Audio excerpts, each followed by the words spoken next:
धन साथियों, कैसे हैं आप लोग? उम्मीद करता हूँ बढ़िया ही होंगे और आप लोगों की पढ़ाई भी बढ़िया ही चल रही होगी। जैसा कि आप लोगों को पता है, हम लोग रिवीजन करने वाले इस क्लास में जो नवीन सर की नायक सीरीज चल रही है, नायक फाउंडेशन बैच, उसका आज देखने वाले हैं। मौलिक अधिकार शुरू करेंगे आज और इसको बड़े अच्छे से समझने की कोशिश करते-करते और फटाफट रिवीजन करते हैं। चलते हैं क्लास की ओर। क्लास शुरू करने से पहले आप लोगों से एक रिक्वेस्ट है, यदि आप हमारे साथ पहली बार जुड़े हैं तो चैनल को सब्सक्राइब कर लें, जिससे कि आपका परिवार जल्दी से जल्दी आप लोगों के लिए बहुत अच्छे से अच्छा बेहतरीन कंटेंट ला सके। ठीक है, तो इसमें हम क्या देखने वाले हैं? Fundamental right. इसमें देखने वाले हैं फंडामेंटल राइट, जो एग्जाम में यहाँ से एक या दो प्रश्न देखने को मिलते हैं।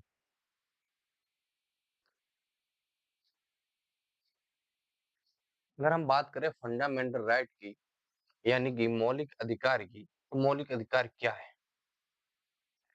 तो मौलिक अधिकार वो अधिकार हैं जो हमें हमारे जीने, बोलने की आजादी या फिर किसी भी रोजगार में अवसर की समानताएं हमें प्रदान करता है। वो सारे के सारे क्या कहलाते हैं? हमारे अधिकार कहलाते हैं। हमारे क्या-क्या अधिकार हैं?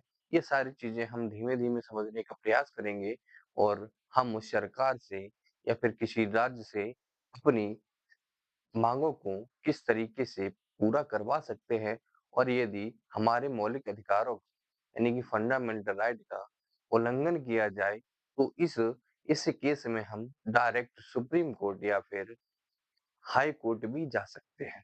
ठीक है, ये सारी चीजें आगे चर्चा करेंगे कि किस अनुच्छेद से हम हाई कोर्ट जा सकते हैं यानी कि उच्च न्यायालय, और किस अनुच्छेद के तहत हम सुप्रीम कोर्ट यानी कि सर्वोच्च न्यायालय जा सकते हैं। सबसे पहले अगर बात करें संविधान में मौलिक अधिकार की, तो यह आपके भाग 3 में है। कहाँ? भाग 3 में है और यह इससे जो संबंधित आर्टिकल हैं वो है 12 से 35 और इन्हें लिया कहाँ से गया है? तो इन्हें यूएसए से लिया गया है। कहाँ से? अमेरिका के संविधान से लिया गया है। मौलिक अधिकार पढ़ने से पहले हमें एक चीज़ पता होनी चाहिए, वो कि हमारे अधिकार होते क्या हैं? मतलब अधिकारों के बारे में पता होना चाहिए कि अधिकार क्या है? अगर अधिकार की बात करें तो बोशांकी एक बहुत ही प्रसिद्ध दार्शनिक रहे हैं। उन्होंने अधिकार विवेक पर आधारित वह मांग है जिसे समाज स्वीकार करता है और राज्य लागू करता है। यह परिभाषा किसने दी थी? बोशांकी ने दी थी, जो एक बहुत ही बड़े दार्शनिक रहे हैं। अब समाज किस चीज को स्वीकार करता है, इसको समझने का प्रयास करते हैं कि जैसे मान के चलो, यदि मैं बोलता हूँ कि हमें जुआ, शराब या फिर कोई गलत काम करने की आज़ादी मिलनी चाहिए, तो क्या समाज इस चीज़ को स्वीकार करेगा? नहीं करेगा, तो यह हमारा अधिकार नहीं हो सकता। यदि हम बात करें शिक्षा की, स्वास्थ्य की, कि सरकार कि कोई व्यक्ति सरकार से इन सब चीज़ों के बारे में माँग करे, जिसे समाज भी समर्थन करता है, यह हमारा एक मौलिक अधिकार हो सकता है। क्या? यह हमारा एक मौलिक अधिकार हो सकता है। ठीक है? वो बात करते हैं कि अधिकारों को वर्गीकरण कितने प्रकार से किया गया, तो अधिकारों को वर्गीकरण मुख्यतः 2 प्रकार से किया गया, एक नैतिक और एक आपका लीगल यानी कि कानूनी। नैतिक अधिकार क्या होते हैं? नैतिक अधिकार वो अधिकार होते हैं जिनसे जिन्हें हम पूरा ना करें, तो हमें उससे उनका उल्लंघन करें या उनका अनादर करें तो हमें उनसे संबंधित कोई भी दंड नहीं मिलता है या हमें उनसे संबंधित कोई भी प्रकार का दंड नहीं दिया जाता है। जैसे एग्जाम्पल के तौर से समझें तो माता-पिता की सेवा। माता-पिता की सेवा करना भी एक अधिकार के तहत आता है। क्या कोई यदि माता-पिता की सेवा करने से अधिकार मना कर दे कि मैं नहीं करूँगा, तो उसको इसके खिलाफ क्या दंड दिया जाएगा? नहीं। अगर वहीं बात करें कानूनी अधिकार की, यदि आप कानूनी अधिकार का पालन नहीं करते हैं, तो आपको आपको उसके खिलाफ दंड दिया जाता है। क्या? उसके खिलाफ आपको दंड दिया जाता है। हम बात करें कानूनी अधिकार की, कि कानूनी अधिकार को कितने भागों में बांटा गया है। तो कानूनी अधिकार मुख्यतः 2 प्रकार के होते हैं। एक होते हैं आपके राजनीतिक अधिकार और एक होते हैं नागरिक अधिकार, जिन्हें हम सिविल राइट भी कहते हैं। पॉलिटिकल राइट क्या है? जैसे आपका वोट देने का अधिकार हो गया, चुनाव लड़ने का अधिकार हो गया, निर्वाचित होने का अधिकार हो गया, सरकार की आलोचना का अधिकार हो गया या सरकार के पक्ष में बोलने का अधिकार हो गया। ये सब किसमें आते हैं? तो ये सब आपके आते हैं राजनीतिक अधिकार में। वहीं बात करें हम नागरिक अधिकार की, जैसे जीवन का अधिकार, संपत्ति का अधिकार, काम का अधिकार, समानता का अधिकार या फिर बोले स्वतंत्रता का अधिकार। ये किसमें आते हैं? तो यह आते हैं आपके इसमें नागरिक अधिकार में। ऐसे ही भारत के जो मौलिक अधिकार है, मूल अधिकार है, उन्हें मुख्यतः 2 भागों में बाँटा गया है।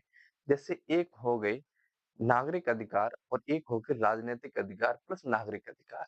नागरिक अधिकार वो अधिकार होते हैं जो हर एक नागरिक को मिलते हैं। क्या जो हर एक नागरिक को मिलते हैं? जैसे हम लोगों ने इससे पहले जब नागरिकता पढ़ी थी, तो नागरिकता में हमने समझा था कि नागरिक कौन-कौन हो सकते हैं और भारतीय नागरिक कौन-कौन हो सकते हैं और जो भारतीय नागरिक हैं, वो उनकी क्या परिभाषा है, ये सारी चीज़ें हमने समझी थी। तो नागरिक वे सभी लोग हैं जो भारत में रह रहे हैं। क्या नागरिक वे सभी लोग हैं जो भारत में रह रहे हैं? अगर बात करें भारतीय नागरिक की, तो भारतीय नागरिक वो है जिन्हें भारत की नागरिक ठीक है? अब ऐसे जो अधिकार केवल भारतीयों को प्राप्त हैं, कैसे? केवल भारतीयों को प्राप्त हैं, जैसे बोलने किसी के पक्ष में बोलने की आज़ादी, है ना? तो ये सारे जो अनुच्छेद हैं, हम देखेंगे कि कौन-कौन से अनुच्छेद अब केवल भारतीयों को प्राप्त हैं और कौन-कौन से अनुच्छेद सभी को प्राप्त हैं, ठीक है?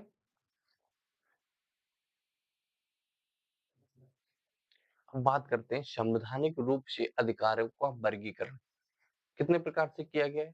3 प्रकार से, प्राकृतिक अधिकार, मानव अधिकार और विधिक अधिकार। सॉरी, प्राकृतिक अधिकार कौन है? वो अधिकार जो प्रकृति के द्वारा दिए गए हैं। क्या? वे अधिकार जो प्रकृति के द्वारा दिए गए हैं, यह केवल मानव को नहीं बल्कि हर एक उस प्राणी को अधिकार है जो आपका जीवित है, जो जी सकता है, चाहे वो मानव हो या फिर पशु हो। जैसे जैसे अगर बात करें प्राकृतिक अधिकार की, तो सांस लेने का अधिकार,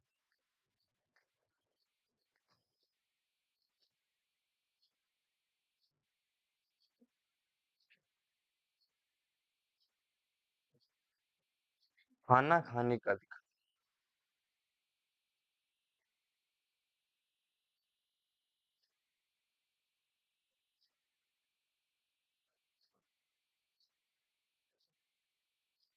क्या आप किसी पशु या जानवर को खाना खाने से मना कर सकते हैं? नहीं, यह उसका अधिकार है, यह उसका प्राकृतिक अधिकार है। क्या आप किसी को साँस लेने से मना कर सकते हैं? नहीं, यह उसका प्राकृतिक अधिकार है। क्या आप किसी को पानी पीने से मना कर सकते हैं? नहीं, यह उसका अधिकार है। ये सारी क्रियाएँ कौन करता है? तो यह सारी क्रियाएँ सब करते हैं, मानव भी करते हैं, पशु भी करते हैं। उसके बाद आते हैं ह्यूमन राइट। जैसे ह्यूमन राइट्स कब से लागू हुए थे? तो यूएनओ ने 10 दिसंबर 10 दिसंबर 1948 में एक घोषणा की थी। एक घोषणा के द्वारा कहा था कि मानव के भी कुछ ह्यूमन्स के भी कुछ राइट्स होने चाहिए। क्या? मानव के भी कुछ अधिकार होने चाहिए जिसके जिससे वह अपने जीवन को बहुत आसान बना सके। विधिक अधिकार क्या होते हैं? विधिक अधिकार भी आपके 2 प्रकार के होते हैं।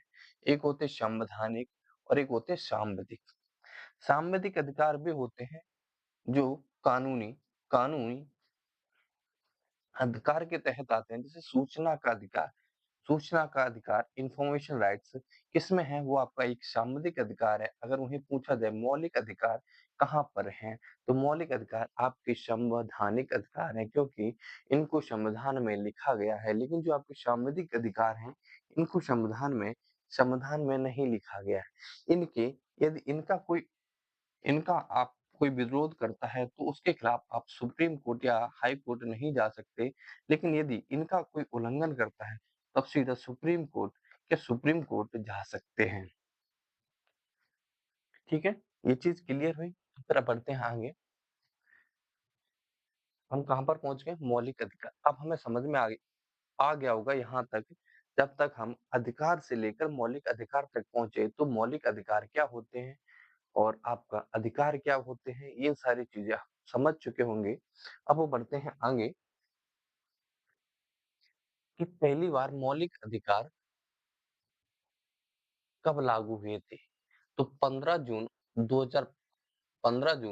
1215 को ब्रिटेन की जनता को राजा जॉन ने दिए थे। क्या पहली बार जो मौलिक अधिकार दिए गए वो कहाँ दिए गए? तो ब्रिटेन में दिए गए। कब? 15 जून 1215 में। कहाँ पर? ब्रिटेन में। किसने दिए थे? तो वहां के राजा थे जॉन। कौन? वहां के राजा थे जॉन, उन्होंने दिए थे। और इसी को जो ये अधिकार दिए गए, इसी को कहा गया मैग्ना कार्टा। क्या कहा गया? Magna carta. उसके बाद मौलिक अधिकार हमें देखने को मिले 1789 ईस्वी में, जब आपकी फ्रांसीसी क्रांति हुई। फ्रांसीसी क्रांति के बाद वहां की जनता को मौलिक अधिकार मौलिक अधिकार दिए गए। फिर देखने को मिले हमें 1791 में। कहां पर? यूएसए में, अमेरिका में एक बिल ऑफ राइट्स जो जनता को मिली, इसे जहां से आपके भारत के फंडामेंटल राइट प्रेरित है। क्या फंडामेंटल राइट प्रेरित है? अब वो बात करते हैं भारत में मौलिक अधिकारों की मांग। यहाँ से प्रश्न बनेगा कि पहली बार फंडामेंटल राइट यानी कि मौलिक अधिकारों की मांग कहाँ से उठी? किसने शुरुआत में इसकी आवाज उठाई या फिर किसने इसकी मांग रखी? तो पहली बार जो मांग उठी वो उठी 1895 में, इसके बाल गंगाधर तिलक के द्वारा, जब स्वराज बिल आया था। क्या स्वराज बिल आया था? दूसरी बार 1225 में एनी बेसेंट ने कॉमनवेल्थ ऑफ इंडिया बिल जो पेश किया था उसमें इसका जिक्र किया था। वहीं 1928 में नेहरू रिपोर्ट में भी मौलिक अधिकारों का वर्णन देखने को मिला। वहीं 1931 में जब कराची अधिवेशन हुआ तो यहाँ पर भी नेहरू जी ने एक रिपोर्ट तैयार की और उसमें भी इसका इसको पेश किया गया। और ये वही गोलमेज सम्मेलन हुआ जहां पर महात्मा गांधी जी ने मौलिक अधिकारों की मांग रखी थी। तो लेकिन गोलमेज सम्मेलन में इसको अस्वीकार कर दिया गया। क्या अस्वीकार कर दिया गया? फिर हमें देखने को मिलते हैं 1945 में संप्रभु कमेटी आई। क्या संप्रभु कमेटी आई और इन्होंने मौलिक अधिकार को संविधान में होने की बात कही। और यहीं से आपके मौलिक अधिकार कमेटी बनाई गई जो आपकी पीवी पटेल की अध्यक्षता में जेवी कृप जेवी कृपलानी जेवी कृपलानी जो आपके मौलिक अधिकार थे, इसकी सब कमेटी बनाई गई। इसकी मौलिक अधिकार की जेवी कृपलानी इसके अध्यक्ष बने। अब वो बात करते हैं मौलिक अधिकार के हनन पर सीधे सर्वोच्च न्यायालय जा सकते हैं। क्या हमने आप लोगों को पहले बताया था, यदि आपके मौलिक अधिकारों का हनन होता है तो आप सीधे बिना किसी रोक टोक के हाई कोर्ट या सुप्रीम कोर्ट भी जा सकते हैं। अब हम बात कर रहे हैं यहाँ पर सर्वोच्च न्यायालय की, किसकी? सुप्रीम कोर्ट की। तो किस आर्टिकल के तहत आप सीधे सीधे कहां पर जा सकते हैं? Supreme court. आर्टिकल 32 के तहत आप लोग सीधे सीधे कहाँ जा सकते हैं? सर्वोच्च न्यायालय। और मौलिक अधिकारों में संशोधन के लिए विशेष बहुमत होना चाहिए। क्या विशेष बहुमत होना चाहिए? कितना? 2/3 2/3 की आवश्यकता होती है। अब वो बात करते हैं मौलिक अधिकार असीमित नहीं है। क्या मौलिक अधिकार असीमित नहीं है? वहीं आपके मौलिक अधिकार को परिवर्तनीय अपरिवर्तनीय माना गया है। इनको लागू इनको न्यायालय के द्वारा लागू कराया जा सकता है। जैसे आपको आप एक गाँव में रहते हैं, वहाँ पर कोई कोई व्यक्ति एक प्रदूषण प्रदूषण फैलाने वाला काम कर रहा है, जिससे कि हवा में प्रदूषण फैल रहा है और आपने कोई रिपोर्ट कराई, उसका कोई वो नहीं हुआ, वो पैसे वाला लोग है, तो आपको क्या साँस लेने में स्वच्छ वायु नहीं मिल रही है, आपके जीवन जीने के अधिकार को बंधित किया जा, तो इसके खिलाफ आप क्या करेंगे? इसके खिलाफ आप सीधे सुप्रीम कोर्ट तक जा सकते हैं अनुच्छेद 32 के तहत, तो आप वहाँ से इसको लागू करा सकते हैं। क्या? वहाँ से आप इसको लागू करा सकते हैं और एक चीज़ और है कि जो मौलिक अधिकार है, इसकी प्रवृत्ति कैसी है? तो इसकी नकारात्मक प्रवृत्ति है। एग्ज़ाम में पूछा गया है कि मौलिक अधिकारों की प्रवृत्ति कौन-सी है? हमने शुरू में देखा बताया था कि कुछ अधिकार होते हैं जो केवल भारतीय नागरिकों को प्राप्त होते हैं। अब कौन-कौन से? आर्टिकल 15, आर्टिकल 16, आर्टिकल 19, 29 और 30। ये 5 अनुच्छेद के अधिकार जो केवल भारतीयों को ही प्राप्त हैं। अब आप लोगों के मन में एक सवाल उठेगा कि केवल हम लोग जो भारतीय नागरिक हैं, उनको केवल यही अधिकार मिले हैं? नहीं, ये अधिकार केवल भारतीयों को है, इसके अलावा भी सारे अधिकार भारतीयों को हैं। सारे अधिकारों के अलावा भी ये अधिकार भी भारतीयों को दिए गए हैं, लेकिन और जो अधिकार हैं उनके ये अधिकार को छोड़कर बाद बाकी के अधिकार और नागरिकों को दिए गए हैं कि ये अधिकार और नागरिकों को नहीं दिए गए हैं। यह ना इससे आप यह चीज़ समझ में आती है कि यह केवल भारतीय लोगों को यह अधिकार मिलते हैं। क्या? केवल भारतीय लोगों को यह अधिकार मिलते हैं।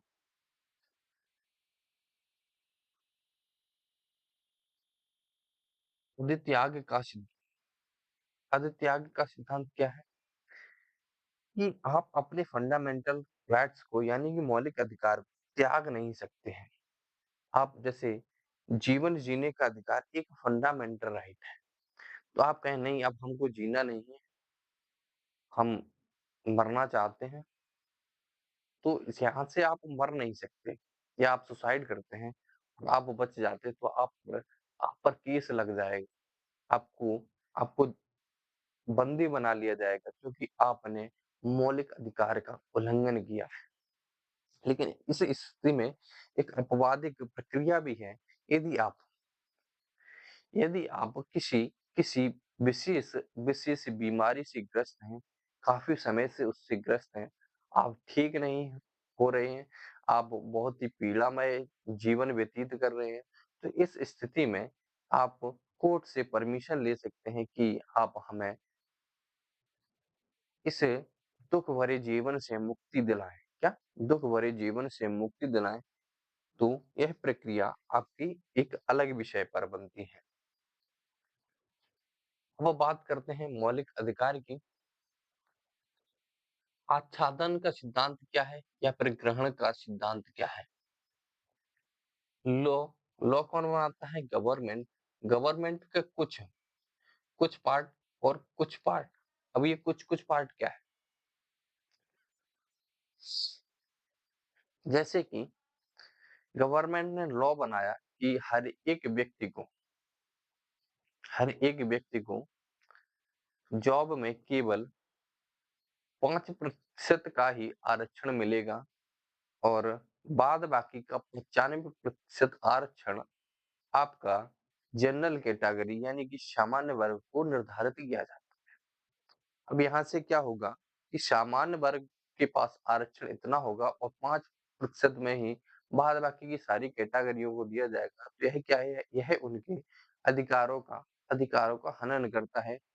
तो इस चीज़ में संशोधन का अधिकार किया को संशोधित किया जाएगा और यह चीज़ कहाँ पहुँच जाएगी? आपकी आपकी पहुँच जाएगी सुप्रीम कोर्ट। सुप्रीम कोर्ट यहाँ से जो चीज़ें इम्पोर्टेंट हैं, उनको रखेगा और जो चीज़ इम्पोर्टेंट नहीं है, अवैध है, जैसे कि 95% आरक्षण। 95% आरक्षण को हटाकर वहाँ पर कोई संशोधित उपाय निकाल कर देगा। अब वो बात करते हैं वर्तमान में मौलिक अधिकार कितने हैं? वर्तमान में मौलिक अधिकारों की बात करें तो वर्तमान में आपका समानता का अधिकार, स्वतंत्रता का अधिकार, शोषण के विरुद्ध अधिकार, धार्मिक स्वतंत्रता का अधिकार, सांस्कृतिक एवं शैक्षणिक अधिकार और संवैधानिक औपचार का अधिकार। कितने अधिकार हैं? 1, 2, 3 और 4, 5 और 6 अधिकार हैं। लेकिन आपके पास एक अधिकार और हुआ करता था, 7वां अधिकार, संपत्ति का अधिकार।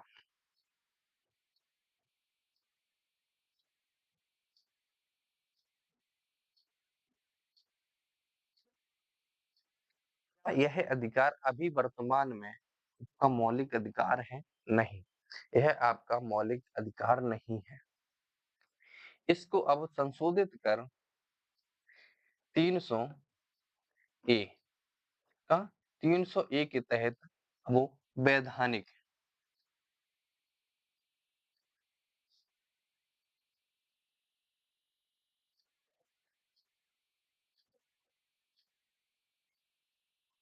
विधिक अधिकार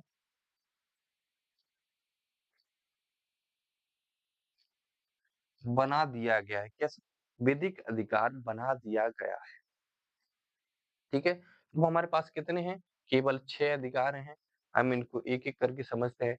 जैसे स्वतंत्र समानता का अधिकार आपका अनुच्छेद 14 से 18, स्वतंत्रता का अधिकार अनुच्छेद 19 से 22, शोषण के विरुद्ध अधिकार आपका 23 और 24, धार्मिक स्वतंत्रता का अधिकार आपका 25 से 28, सांस्कृतिक एवं शैक्षणिक अधिकार आपका 29 और 30 और संवैधानिक उपचारों का अधिकार आपका अनुच्छेद 32। अब इसको याद कैसे-कैसे कर सकते हैं? तो आप यहाँ से देखेंगे सा, सा, सा, धा। क्या? सा, सा, सा, ध। फिर आपका सा,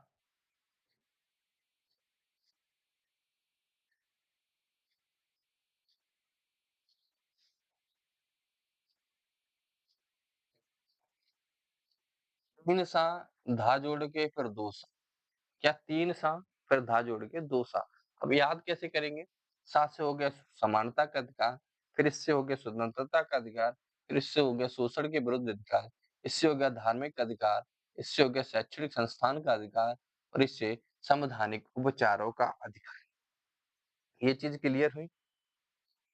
ये तो आपकी एक ट्रिक थी, आप कैसे याद रख सकते हैं इनको। अब हम इन्हें एक-एक कर कर समझने का प्रयास करते हैं। तो हम बात करें अनुच्छेद 12 की यानी कि आर्टिकल 12। आर्टिकल 12 एक राज्य की परिभाषा। आर्टिकल 12 क्या कहता है? राज्य की परिभाषा। हमें राज्य की परिभाषा समझने से पहले कुछ चीजों को बड़े ध्यान से समझना होगा कि राज्य होता क्या है। राज्य होता क्या है? तो राज्य वे सभी चीजें हैं जैसे केंद्र सरकार राज्य है, संसद आपका राज्य है, राज्य सरकार आपका राज्य है, विधानमंडल राज्य है, स्थानीय निकाय राज्य है, ग्राम पंचायत, नगर पालिका, नगर परिषद, जिला बोर्ड, ये सारे क्या है? अपने आप में एक राज्य है। सभी सरकारी पदाधिकारी जैसे सरकारी डॉक्टर हो गए, यह आपके राज्य के अंतर्गत आते हैं। राज्य की सभी एजेंसियां क्या है? एक राज्य है, जैसे रेलवे अपने आप में एक राज्य है। पब्लिक सेक्टर के अंडरटेकिंग जितने भी सार्वजनिक क्षेत्र के उपक्रम हैं वो भी एक राज्य के अंतर्गत आते हैं। यूपीएससी अपने आप में एक राज्य है, एलआईसी अपने आप में एक राज्य है। संवैधानिक संस्थाएं और संवैधानिक संस्थाएं ये सभी की सभी आपकी एक राज्य के अंतर्गत आती हैं। सभी प्राइवेट कंपनियां एक राज्य के अंतर्गत आती हैं। लेकिन अगर बात की जाए एनसीईआरटी की, एनसीईआरटी यह स्टेट नहीं है। क्या? यह एक स्टेट नहीं है। यह किस में कहा गया था? तो एक केस आया था Chandramohan Khanna versus NCERT 1992 case है। इसमें इसको सुप्रीम कोर्ट ने स्टेट मानने से मना कर दिया। वहीं बीसीसीआई, बीसीसीआई क्या अपने आप में एक राज्य है? नहीं, बीसीसीआई अपने आप में एक राज्य नहीं है क्योंकि एक Zee Telefilms business union of India 2005 का केस में इसमें भी सुप्रीम कोर्ट ने बीसीसीआई को स्टेट मानने से मना कर दिया। जो मेन मुख्य मुद्दा बनता है वो आपका बनता है न्यायालय से क्या न्यायालय आपका एक स्टेट है। तो न्यायालय के बारे में हमेशा दो कथन दिए जाते हैं। हाँ, न्यायालय एक स्टेट है और नहीं भी। क्या स्टेट है और नहीं भी। अब इसको समझते हैं है और नहीं भी का मतलब क्या होता है। जब वो न्यायालय एक जुडिशरी का काम करता है, न्याय देने का काम करता है, तो उस स्थिति में यह स्टेट का काम नहीं करता। लेकिन अगर न्यायालय में अपने अपने प्रशासनिक कार्य एडमिनिस्ट्रेटिव वर्क जैसे भर्ती करना हो, जैसे हमें किसी भी प्रकार की भर्ती प्रक्रिया सम अपने न्यायालय के लिए करनी है, उस स्थिति में न्यायालय एक स्टेट का काम करता है। क्या? एक स्टेट का काम करता है। वही अनुच्छेद 13 क्या कहता है? अनुच्छेद 13 कहता है, जो भी विधियां फंडामेंटल राइट के असंगत होंगी, उन्हें शून्य मान लिया जाए।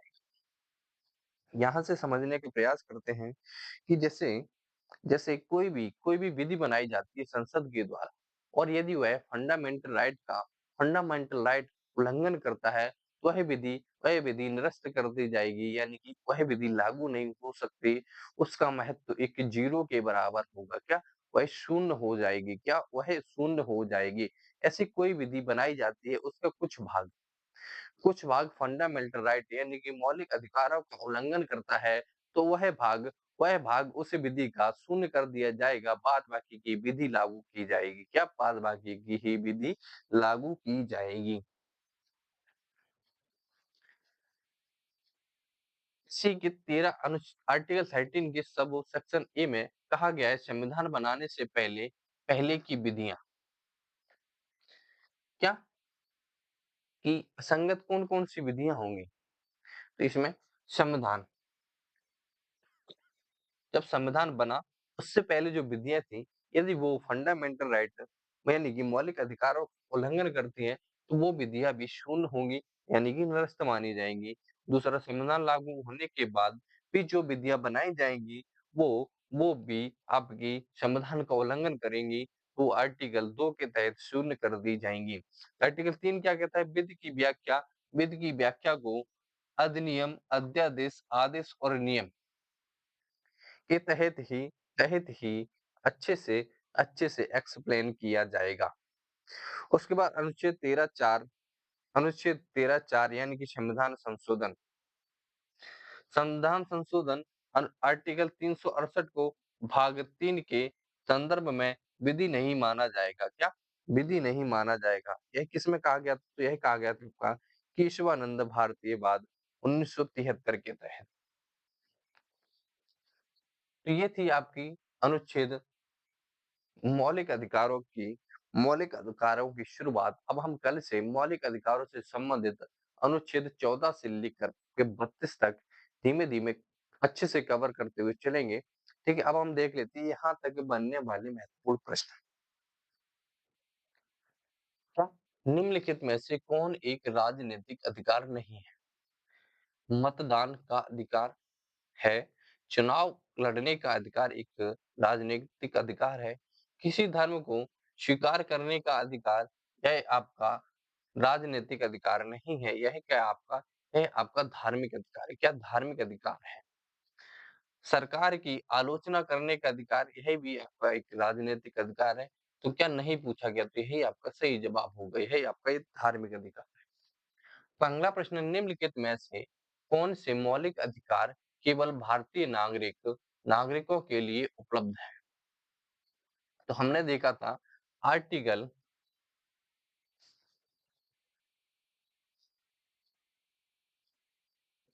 आर्टिकल 15, 16, 19, 29 और 30।